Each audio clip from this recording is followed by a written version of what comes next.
From the moment I saw this fiber, I knew I had to have it. The colors really brought back images of like 90s, early 2000s movie theater or bowling alley carpet with neon patterns in like the best way. This nostalgia-inducing fiber is from Cedar Grove Ranch. Her fiber is always such a pleasure to spin, and I really like that she raises her own Angora goats, and some of that fiber makes its way into her bats. Speaking of which, the content of this bat is a blend of comeback merino wool, mohair from Annabelle, bamboo, silk, and love. She even included a picture of Annabelle. While preparing the bat to spin, I wasn't sure if I was going to make a 2-ply yarn or ply it with metallic thread yet, so I divided the fiber into 8 strips and planned to spin 2 bobbins of 4 strips each, so I can make the decision later once I saw how the fiber was spinning up. I ended up doing a woolen style drafting method where I used my backhand to pull and draft the fiber away from the wheel and controlled the twist by pinching and releasing with my front hand.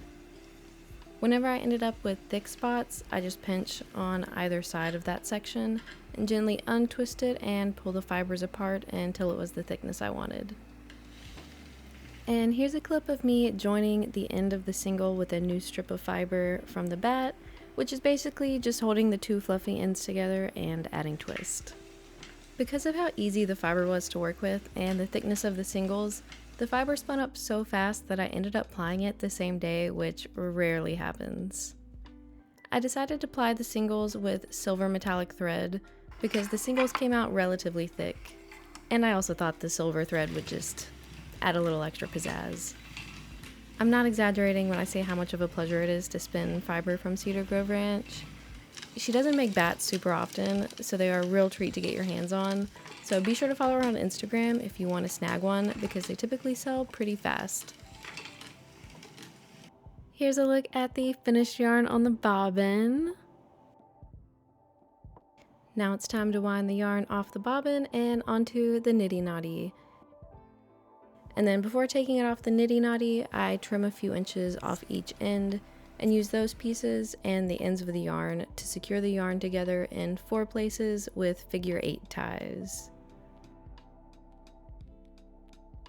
You can see when I take the yarn off the niddy noddy that the loop twists back on itself, meaning there is still some active twist, but once I wash the yarn with some hot soapy water and finish it, everything should balance out. After soaking the yarn for a bit in the hot soapy water, I did a lukewarm soak to rinse it. And then I pressed out as much water as I could and rolled the yarn in a towel and pressed out even more water. Then I held the loop by each end and gave it a few good tugs. And you can see now when I let the loop hang, it does not twist on itself anymore. I forgot to get a clip of the next step of the process, which is just hanging the yarn somewhere to dry and putting a towel under it because it will drip, but I do show that in my other yarn spinning videos if you want to see that step. Also, this next part I don't usually include, but thought it was relevant, so let me know if you like when I include this. I'm gonna measure the yarn's yardage and thickness. To measure the yardage, I'm laying the yarn loop straight and measuring the length and multiplying that by 2. My loop length was 31 inches, which means the total size of the loop is 62 inches. And then I counted how many loops there were, which was 56, so then I multiplied that by 62 inches, which gave me 3,472 inches. But that's not how people talk about yarn. So then I divided that by 36 inches, to get the length in yards, which was about 96 yards. I also took the weight just in case, which was 120 grams. The weight could be useful later if I use the yarn and have some left over. I would be able to weigh the yarn and figure approximately how much yardage was left based on the measurements I took. Then to get the thickness or weight class, I am measuring wraps per inch by wrapping a section of the yarn around my tool that has a section that is 1 inch long to make for easy measuring, but you could wrap the yarn around something like a pencil and measure how many times the yarn wraps around the object in the space of 1 inch. I ended up with 9 wraps per inch, which would classify this yarn as medium weight, like worsted, but on the upper end nearly to bulky weight.